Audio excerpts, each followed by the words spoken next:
So, What are we what are we talking about? talking about? No, that's my line. Oh, okay. So we made a little list, and I think purpose came up, didn't it? Purpose was on the list. I think it was something. So let's have a crack at that. So we were gonna we started talking about this last time, didn't we? And realized we weren't recording. And so, yeah. So the general idea is not to sort of bring anyone else down. There's a lot of information on the internet. The idea is to offer something different rather than just give information like 7 steps to heal anxiety, or 5.5 steps to reduce depression. How about we actually do something? That half would get me really feeling really it's like, how do you do half of that step? And do I round up or do I round down? That's right. Is it 5 or is it 6? Do I do the 5? Do I do the half? Yeah. Like, anyway. It's like you begin it, but you don't finish it. yeah. So we brought you here to do today to bring you 5.5 steps to cure anything you like. Oh dear. Yeah, let's do some doing rather than just more theory information. I think. I don't know about other people. I don't know about other people, but I'm overwhelmed with information. I'd rather just do and show people how learning can go ahead in a playful way with NLP and hypnosis. So how do you reckon we do that today? Well, let's do it casually. Oh yeah. So it emerges. So I'd love to ask you the question, which is in 2 parts. So there's 2 questions. Do you have a purpose? If so, do you think purpose is important? Isn't that the other way around? Do you think purpose is important? Do you have one? You can change it any way you want. Yeah. Well, it's kind of interesting, isn't it? Because if I have a purpose, then it probably presupposes that I think it's kind of important, but maybe not. I don't know. So the question, it's quite interesting because what comes to mind straight away as I look around into my subconscious, looking for pictures. Do I have a purpose? I don't know if I have a purpose. I think more that I do things with a feeling of purpose.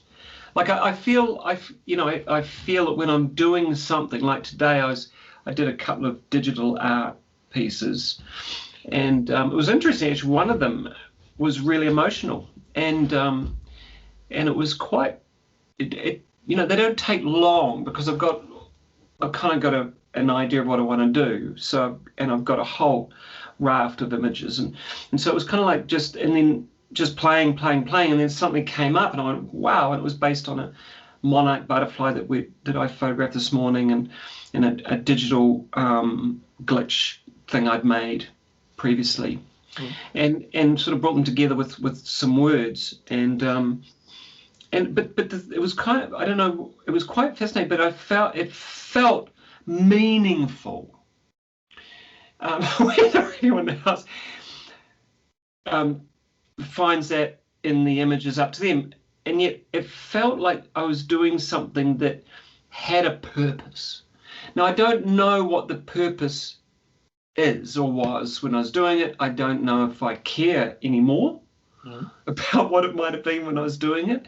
But what I do know is it felt, I mean, the words that come to mind is it felt strong, it felt meaningful, it felt somehow unconsciously useful. So I say, when you say, do I have a purpose? I think I love helping people. And so I get a feeling of purposefulness when I do that. But I'm not sure I have the purpose of helping people. Yep. Do you know what I mean? So you're not limited to one purpose. No, I don't think I am, because I don't like kind of singularities. You know what I mean? It's like, well, okay, well, my purpose is to, today. It's more, like today I was fitting a kitchen for someone, which I kind of messed up actually. And she loves she loves that it's messed up. So the cooker part that I cut it's kind of long-winded, but I cut the hole for the hob, the gas hob, and when I put it all in, it's like, oh shit. So the oven is underneath, the oven's there, and the gas hob is just to the right of it. So it's not even centered. And I'm going, shit, how do I do that? Because I went off the template and everything, but I said, oh, anyway. I send her a photo, I send her a text, and she goes, well, no. And I said, well, I'll go in the morning, I'll go and get another one, it's on me. So 2.5 hours plus the cost of this bloody bench, which is, it's a bamboo bench. Bamboo benches.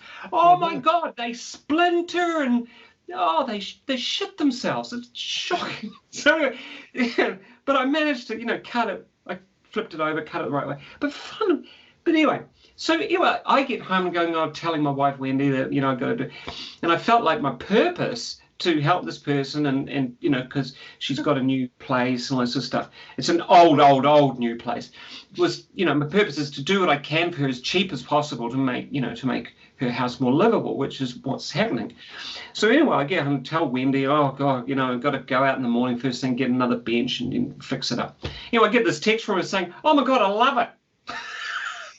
I love it. What's wrong? What's the problem? I go, right? Hey? It's off center and it's perfect. It's off center, it's perfect. And the thing that did occur to me, and I said this when I replied to the thing that did occur to me was there was a purpose to having more space to the left. So slightly offset meant there's more bench space to the left. Now I believe she's left-handed. So that would have been really useful. So it's like, it's what we call in NLP a bit of a reframe, but fundamentally, and so the whole purpose, was completely fulfilled. Day in the life of, but and so I felt, because I was a bit munted after this sort of thing, because it's hard work doing this sort of stuff, and you're doing it for someone else, you want it to look good, because even though she's not too attached to the aesthetics, because it's a very old house and it's a bit rumpty in places, but it's looking better, but you want to do a good job. Oh, it's slightly offset, oh God. So so purpose, I don't know, I think its purpose is, I felt like I'd kind of not met the purpose that I went there for. And yeah, it occurred to me later on after we'd had a talk and after she texted me and said it was okay that, she likes things a little bit peculiar. She likes things a little bit offset. So kind of like maybe read her unconscious mind, I did a bit of like unconscious wisdom. Yeah, that's exactly what I didn't do. Now, a query that you had, do I think it's necessary? No, I don't. I don't think it's necessary. I mean, we're seeing a lot of this out there. I don't think it's necessary to have a purpose. Because the problem with having a purpose, and I say it's singular, it's just a view, and having worked with people for 27 years now, who are generally all struggling for something, and most of it's to do with having some sense of purpose, is that the problem with purpose is similar to having a strong belief. Is it's always looking for bias. It's a confirmational bias thing. It's like, does this meet my purpose? Well, I won't do that. Doesn't, as opposed to just waking up going, well, actually today's a nice day. Why don't I just purposefully go outside and mow the lawn? Why don't I choose purposefully to go and fix that thing for this person? Now, if I choose to do it purposefully, with purpose, I mean, in NLP or hypnosis, whatever, even some coaching would say, well, when have you felt that energy, i.e. purposefulness or whatever, and can you grab hold of that a little bit and go into this place with it, rather than, well, mowing the lawn is my purpose in life, because it's myopic. It only has one. It's quite linear, and it also leads potentially to a sense of possible disappointment or feeling, whatever it might be, but feel, something, or it might be that, oh my God, I just did the best lawn I've ever done in my life. But does that make sense? So the concept, I personally feel that what I've noticed with working with people is that putting so much emphasis. I've got to have meaning in life. I've got to have a purpose in life. I've got to have I've got to have strong beliefs. The atypical guru types who are running this intellectual property world of self-development. They're always talking about these things. But can I use that? Yeah, That's really good. Intellectual property. Now, just made that up. Anyway, but it felt quite good to say. So fundamentally, it's like when is it necessary to have that in order to, because what are we telling? I read something recently because I do funerals and funeral celebrants and those sorts of things, and I absolutely love the work, and I was reading about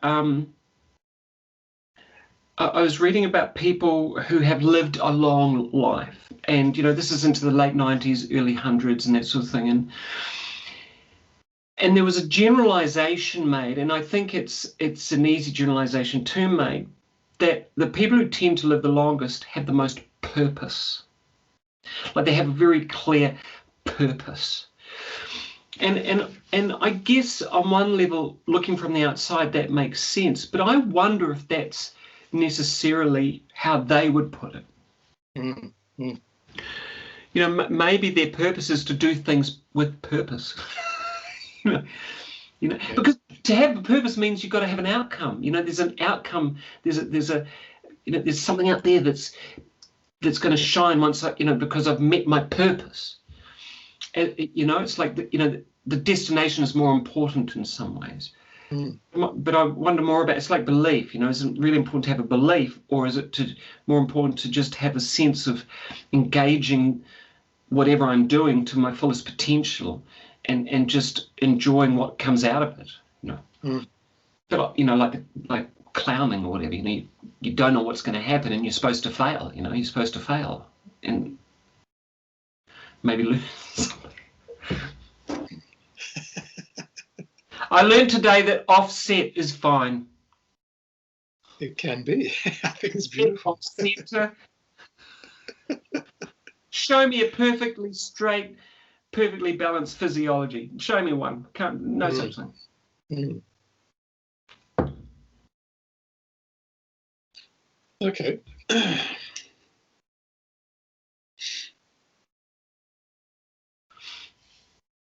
So what about for you though? What happens with respect to purpose for you?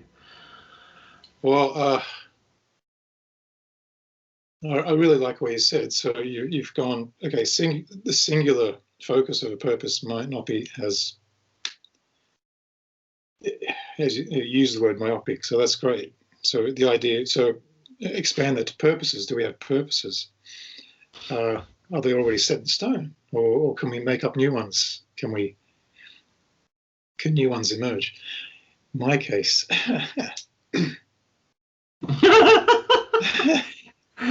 I've had that for as long as I can remember, back in my teens, I think my early teens, a sense that I'm supposed to do something.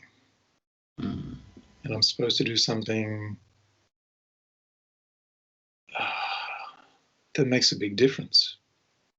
And as yet, I haven't found it. I love working with clients, and I have for a long time thought, how do I get to a bigger audience? But only recently I've been thinking, do I really need to get to a bigger audience? Maybe I just need to improve how I work with individuals. So that's changed quite profoundly. Whether I get to a bigger audience, who knows? But there's the question for me is, have I been deluding myself? Because there's been this very, very strong sense that I want to do something big. Mm. And then you come across someone like John Grinder or Richard Bandler or Milton Erickson. So for the uninitiated, these are names relating to almost the origination of probably some of the most fundamental aspects of NLP and clinical hypnosis. Mm.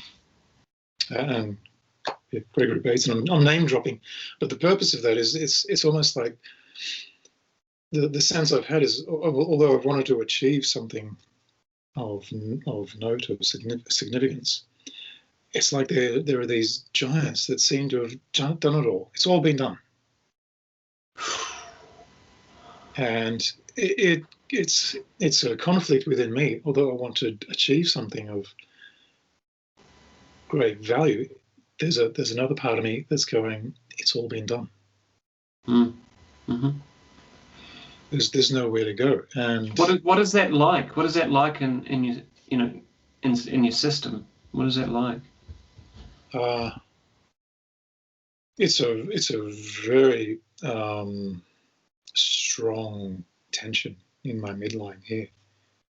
How do you do it? Like, if you were going to teach me how to do this, well, feel like it's all been done. This all been done, like that part, Yeah, it's all been done. There's nothing left for me to do. Feel like your ribcage is being prized apart. I've just lost you briefly. I'm sure you'll come back.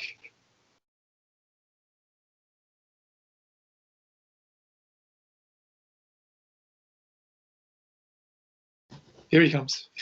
There we go. You're back. So which comes first? Is it the feeling of the tightness in here? I think it was tightness you said, or the mental aspect of it? There's a what comes first, I think, is as an image of it's just barren all ahead of me. Barren all ahead of you. Okay, so as I look ahead, it's barren. It's barren. There's nothing there for me to. There's nothing there that I've created. That's supposedly this thing. So my curiosity for me, so I get that image. I get this tension in my ribcage. Yeah. A depressive sensation, and there's another aspect to this. There's an auditory, there's an internal dialogue that I'll never achieve anything big. So I'll always be this person who's following in other people's footsteps. But there's another aspect. But you can't. So carry on. But so that's really fascinating. There's a lot in there. Yeah, there's another aspect. The other aspect, that am I deluding myself? Is this sensation that I'm supposed to be achieving something important? Yep. Is it all made up? Yeah. Is it mine? Well, it has to be mine because I owned it. I bought into it. Have I sort of been beating myself up that I have to be achieving this thing? So there is that aspect as well. Okay, so just quickly, so if I was going to do this, I'd have to, though, start with, before all the dialogue, the internal dialogue, beating myself up about it, what I'd have to do is I'd have to first visualize this future where there's actually nothing in front of me. Yeah. Okay, so am I visualizing this as a movie, or is it still? Initially, it's a still. Yeah, and is it color or black and white? It's color. It's like being in a yellowish desert. Yellow. Yellow desert. Is it like a Sahara? Like, is there? Yeah. Yeah. Sort of. Okay. So fascinating. Now, and then you can get the feeling straight. So if I was going to do this, I'd have to do this. Like, I'm seeing this through my own eyes. Is it like I'm in it, or is it? You're right on the edge of it, and it's there ahead of you. So what's behind there? Nothing. Black. Black. Okay, so that's black, and out there in front of me is this desert, yellow desert. Yeah. And there's just basically 180 degrees as far as the visual can see. There's that, and so if I do that, then I've got to do that. Is it very bright, or is it?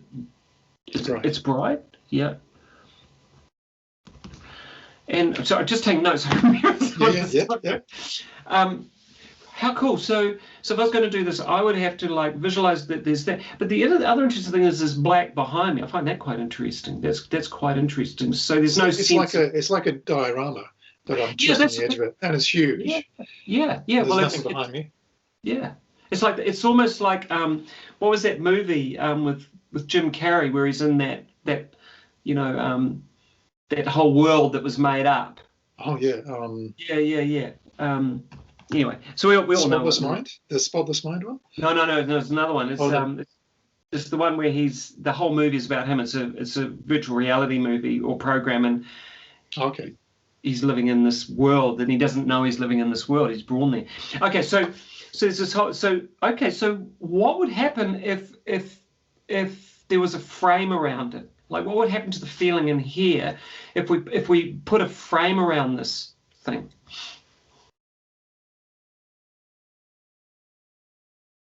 The frame would have to be up there and over there and down there. Yeah.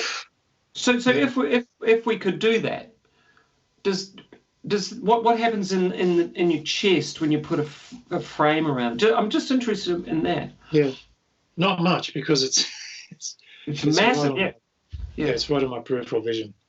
Okay, so let the frame go. Just bring it back to where it was. What happens if it's like if it's a still?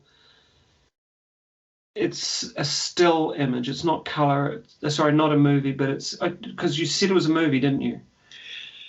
It's three-dimensional, so I'm not looking at a photo. Right. Yeah. So it's a very still landscape. Yeah. But it's like it's happening. If it suddenly became two-dimensional, what would happen to the feeling?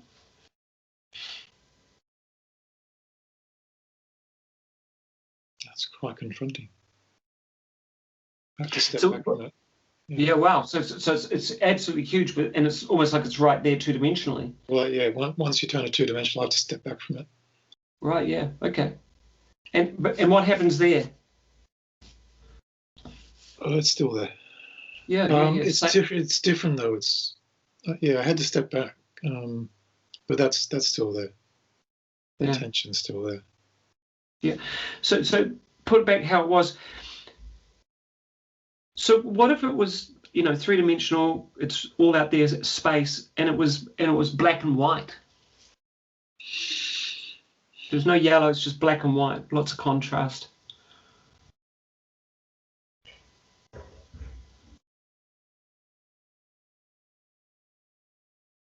Oh, I still have the tension. Yeah, is it as much? Is it more? Is it less? It's the same. Yeah, wow. Can we throw something else in there? Can we play a bit more? So bring it back to how it was. As much as you want. Well, what happens if you were to throw a picture of yourself out into this three-dimensional image? So if you were to see yourself and you know that it's the you in a week and it's you in a week's time and it's you smiling because the week is done. It's not like, I did it with purpose. It's just amazing. Oh my God, I changed people's lives. It's just the week is done. It's done. I've survived the week.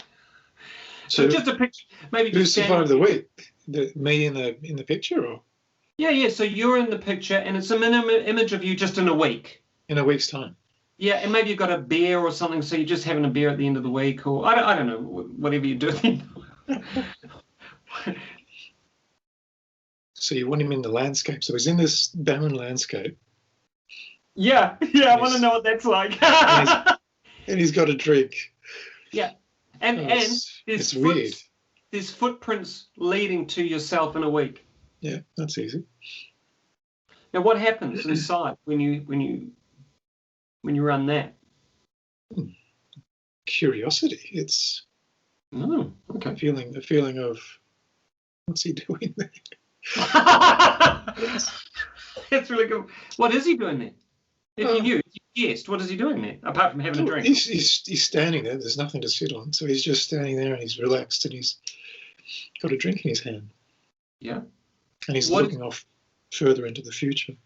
Okay, and if he looks up further into the future and he can see more footsteps and he can see himself every week into the future just carrying on, but it's, there'll be difference because he's changing, or, maybe he's having emergent experience. Maybe he's,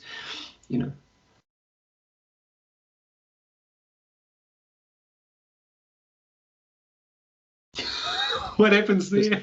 I'm just waiting for you to come back. Sorry, you froze.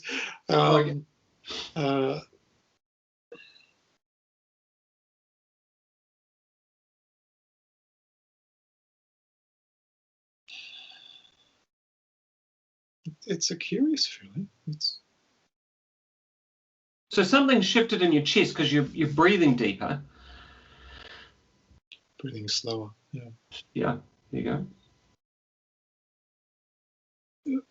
What first thing that comes to mind is I wouldn't want to subject these two guys to that. It's not unpleasant. It's just a feeling that's not where they want to be. How do you know that? Good question. I don't want them to be there.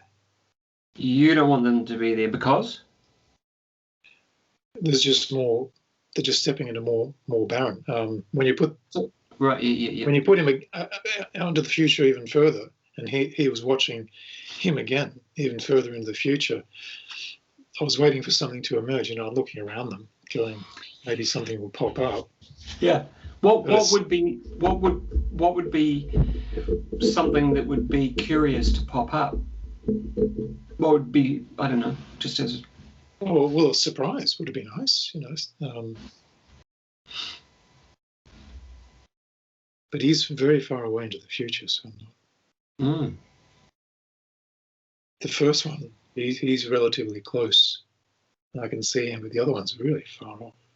Even though he's only a week away. Well, this one's a week away. You wanted the other one to be only a week. A week from that. So it's almost like the next one's 2 weeks away, maybe. Yeah. Oh, okay, but he's tiny. He's way out there. So he does a lot of running in that second week. He's gone quite a ways in a week. So yeah, I don't know what he's doing. Guess. Very distant. Guess what he's doing. Guess what. Oh, guess what he's. Yeah, have a guess. The guess, God. My guess is he's looking back here, going, "Why have you put me out here?" That's really good.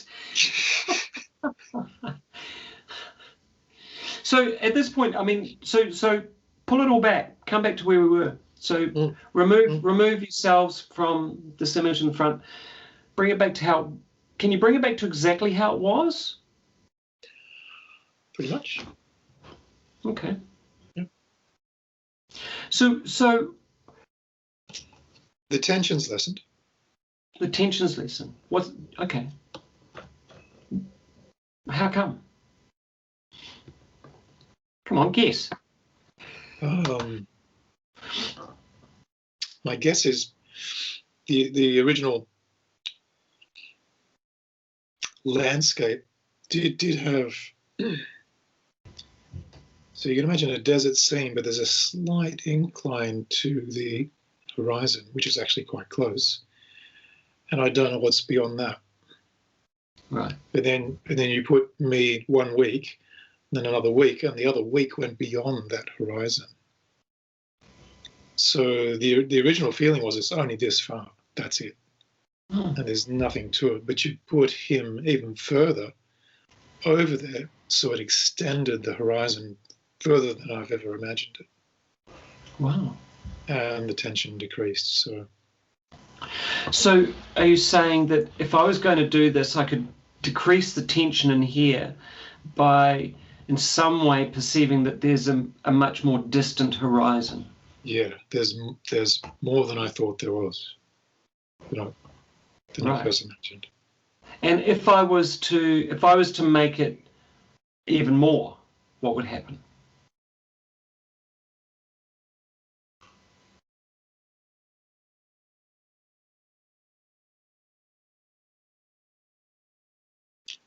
It loses any detail, but the tension's almost gone.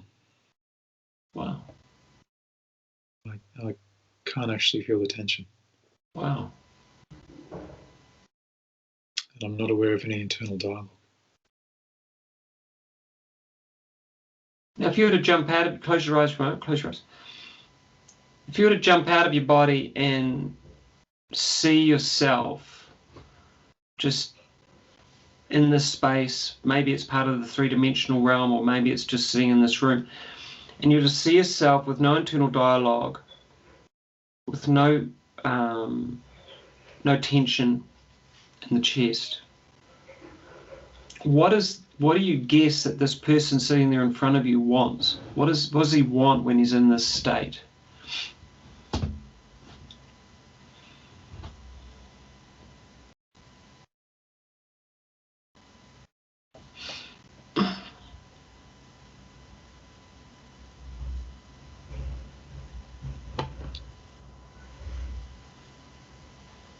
From this detached perspective, what occurs to me is, as I'm watching it, it's like he wants to know what this purpose or these purposes are, but they're not available to his conscious awareness. Mm. Mm. And from the outside, what's that feel like when you're seeing that and experiencing and noticing that?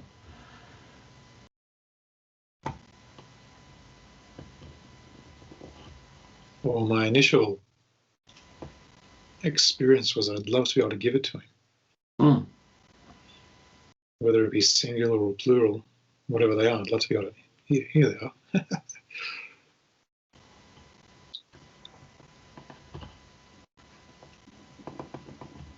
So come back in again. Mm-hmm. And just clear your mind, just look around the room. Just look around the room.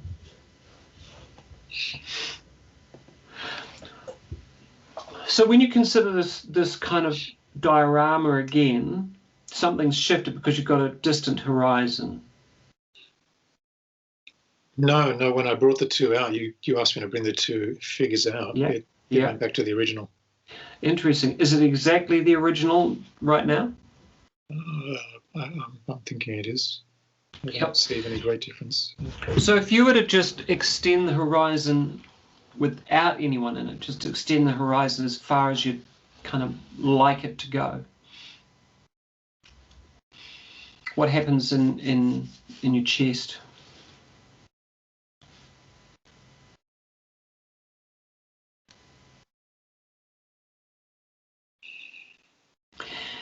And maybe as you consider, just keep going with it, maybe as you consider this space, that's all it is, and how this space that you're viewing is, I guess, a collective kind of outcome of a whole bunch of experiences, desires, and maybe even purposes.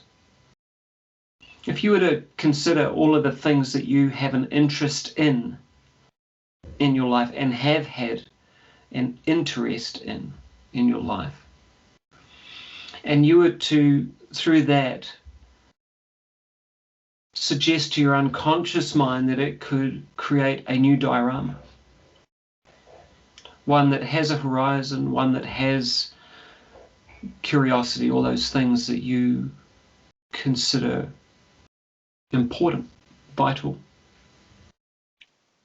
And it can start small, it's blank canvas, really. It's a desert. Do you know in one part of the Sahara right now, there's actually this whole thing where they're planting millions and millions of trees. Just millions and millions of trees. They're just planting them. Because apparently the Sahara Desert used to be a forest. So they think, well, why not plant trees? God knows what they're planting. So maybe, what if we planted some trees? But it's once again, maybe if we were to ask the subconscious to shine a light on what is behind, and to maybe illuminate the aspects of curiosity, the things that are interesting, the things that have brought joy, the things that have taken your imagination, where your focus has been so pure that you've lost time. It could be really simple things, could be really complex things, could be artistic, could be all sorts of different things.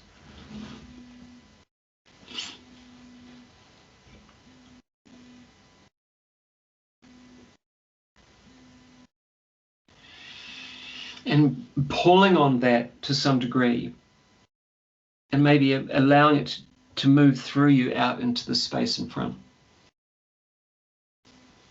Because my conversations with you over the many years that we've been talking, there's no experience from my perspective where you've had darkness. Like there's no, you're always interested in things. There's curiosity. There's, you've always been interested in so many different things, and it's like, and you've done those things from my viewpoint. The bits and pieces you've shared that with a sense of purposefulness or gone at it. Mm-hmm. So what happens out there in front? The landscape has changed. Mm-hmm. I can see to the horizon now. And what's that like in your chest? What's that like in your body? Oh, the chest is fine. Yeah. Mm.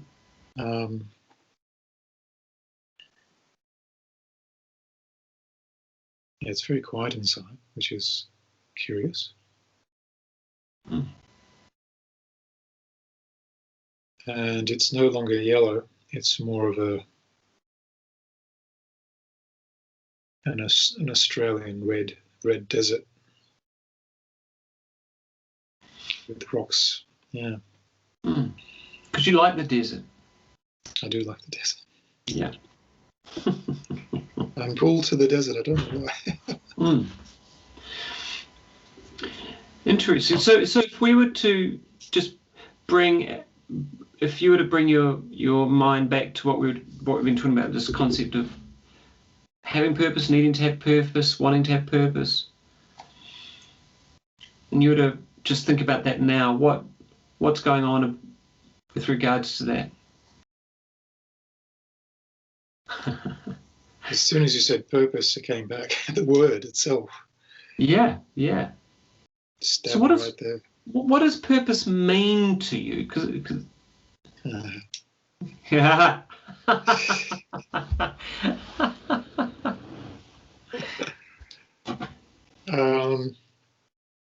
Yeah. Yeah. Okay. Yeah, laying it out here. It means to be someone. To be someone. Wow. I don't know who I'm talking to, but I'm sure I'm talking to someone right now. I'm sure like there's someone in front of me right now that's having a chat. I'm kind of like, okay, so to be someone. What is that? What is that? What does it even mean? Being someone. It's a superhero complex. Wait, hold that thought. Oh no, what have you got?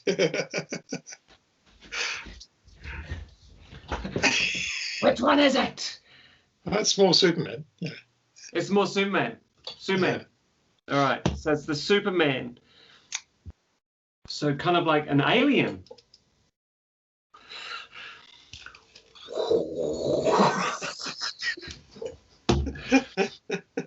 So this is fantastic. So this sense of having to, because I love those words, having to be someone, because that, our conversations for the last, crikey, be 15 years, and the books that you've written about the language of being someone.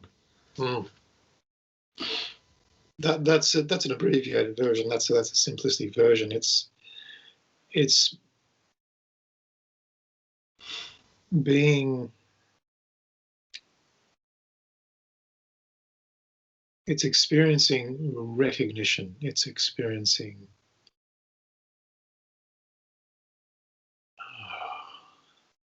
Words fail me.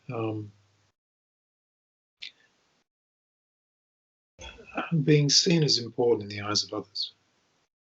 Others? Which others specifically? Everyone. It's a lot of others. It is.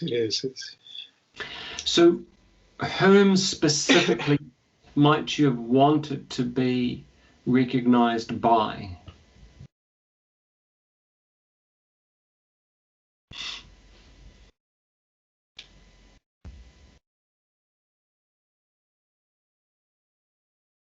Well, right now? Well, no. I mean, this sounds like it's something that's been going on for quite a while. Mm. So the query would be, if we look at this in a linear fashion, who in your, let's say, your childhood or your teenage years would you suggest you wanted to be recognized by, that felt it would be really important to be recognized by?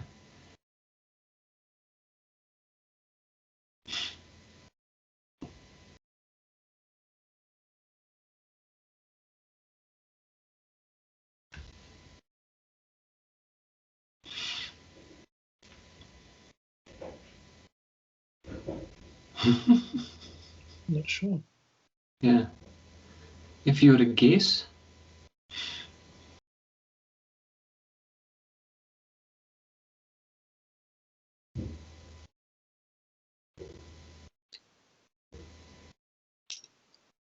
Do I have to say? No, you don't. Content free. So you have a mental picture, I saw, of who that would possibly be. Yeah. And so just for the people who are watching, what Keith and I will do now is just content free, which means that I don't need to know. He knows that's all that matters. So if we were to talk about this I'm guessing person. So if we were to talk about this person, you have a mental image. Is this once again mental image in color, or is it black and white? Color. It's color. Yeah. Is it a movie or is it a still? Movie. Yeah. Is it life size, bigger, smaller? Life size. Life size. And how close is it to you? I'm in it. I'm in the. So you're associated into your younger self? Yeah, and you're right in front of this. Yeah. And there's a bit of this in there, is that right? Or what's the sensation? What's the? No, that this isn't a part of it. No, great. Okay. So what are you aware of? Looks like you're decided to go and associate into being your younger self.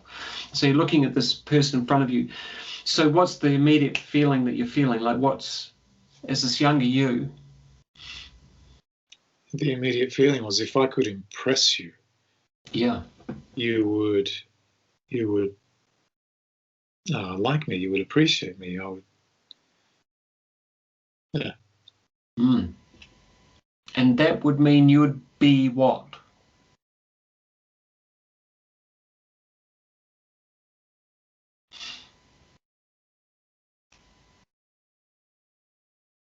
Well, it feels like I would be seen.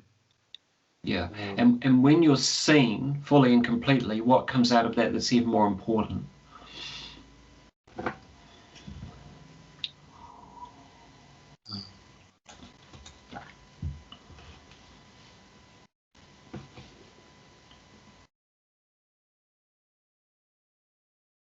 I popped in. I don't know if that's accurate, but it's like, if I can be seen, then I can do things. I can achieve things.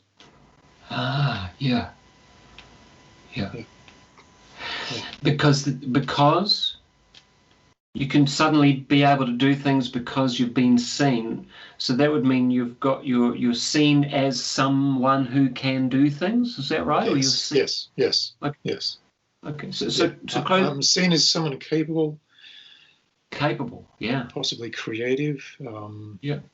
Someone that can do, and someone that's motivated and compelled to do. Yeah. So stay with it. Mm-hmm.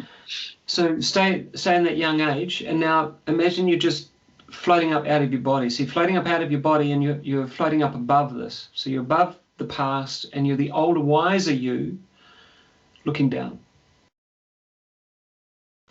So as the older, wiser you have a lot more understanding, you have a lot more knowledge under your belt, a lot more recognition of distinctions maybe. So what can you bring to this moment as an understanding or as something you've learned on the way that would maybe change? Yeah, what comes to me? What's going on? What comes to mind? What if I could give it to him? If I could give that understanding well, no, to him? just stay above it, and just stay above it, but embrace what you just started smiling about. Like, what is the wisdom? What is the knowledge? What is the awareness? Oh, that's easy. So what I have that he didn't have at the time, is that what you mean? Yeah. Obviously, you said the wisdom of the over time. Yeah. The learnings over time. There's an incredible contrast, and I'm not masterful in this in any way. I'm not suggesting I am, but my understanding now is that to relate to another person is to be genuinely interested in that other person. And that's in stark contrast to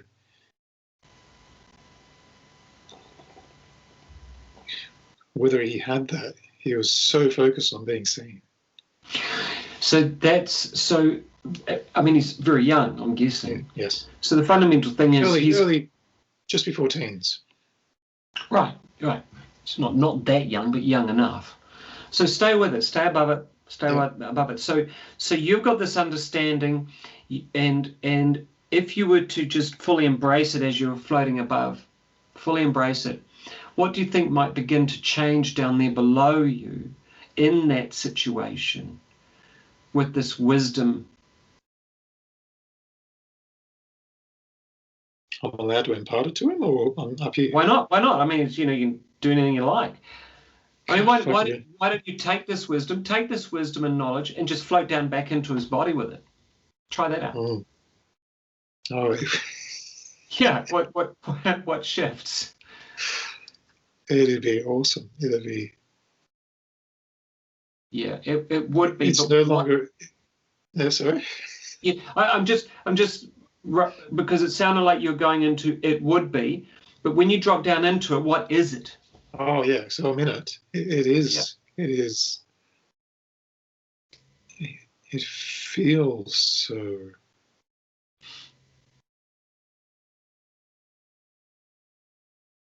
It feels so liberating. I have this now. In having this,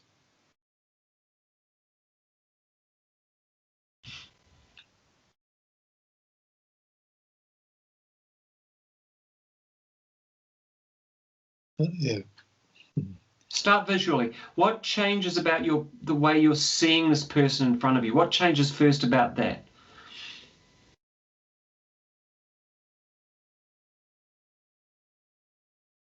Well, okay, so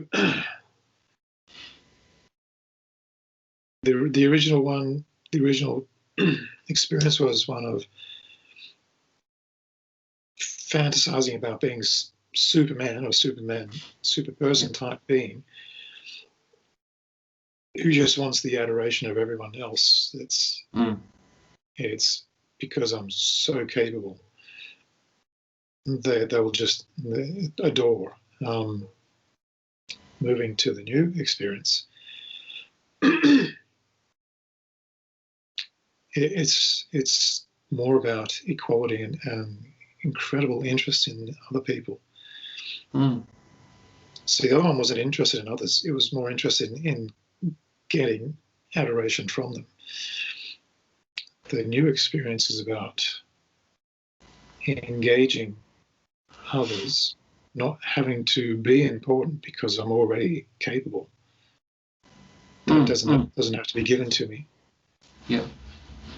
I'm so capable. It's like, well, if I now interact with other people, it'll be creative. So if you were to stay with that time, you're in this young new body and you're interacting with this person in front of you, what changes about the interaction when you kind of embrace this new state? What happens with the interaction, and what's the kind of feedback that alters?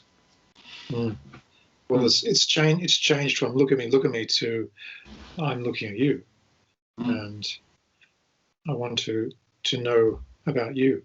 And there's an underlying sort of knowing that sort of interaction will produce something unexpected, creative, relational, who knows? But because I'm engaging the other person.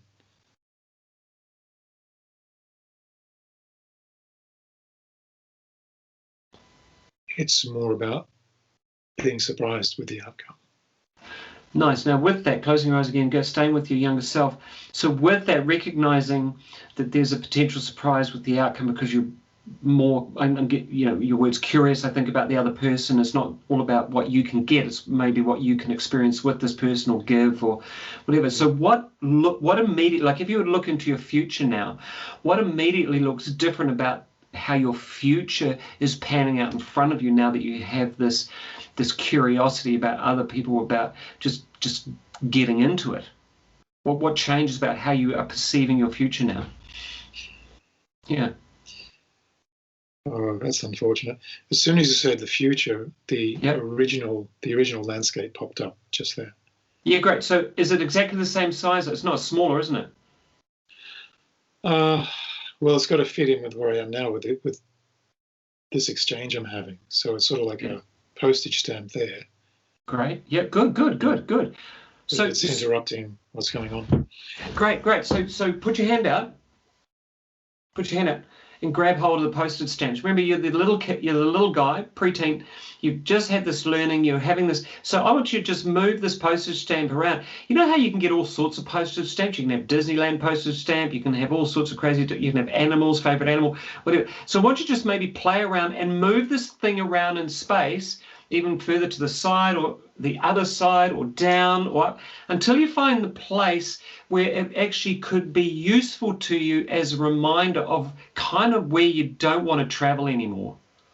Because it's a postage stamp from that place that you just kind of don't really want to kind of visit anymore.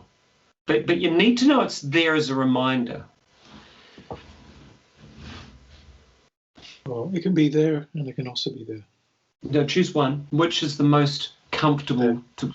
Okay, so put it there and make sure in some way, shape, or form that you can make sure that it stays there. Just stay, Dan, sit, stay. Yeah, and now bring your awareness to the front again because you're in relationship to this person. So that's to the side and it's kind of like a reminder. So what happens now, you put that to the side and we're talking about just looking forward into your future as what now looks or can you perceive as being different about how your future is panning out in front of you when you have this new relationship based on curiosity about giving, interest in how things work?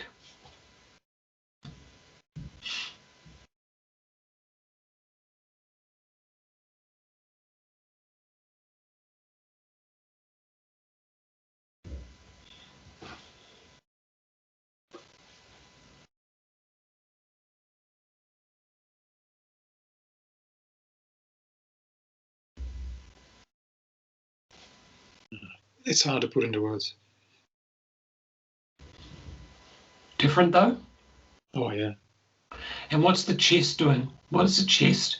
Excuse me. What is your chest or more able to feel as opposed to what, when it was tight and all that sort of stuff, you're not able to I mean, kind of just kind of projecting a little bit, but it's hard to open up or to have kind of like a open kind of openness when the chest is all constricted and everything.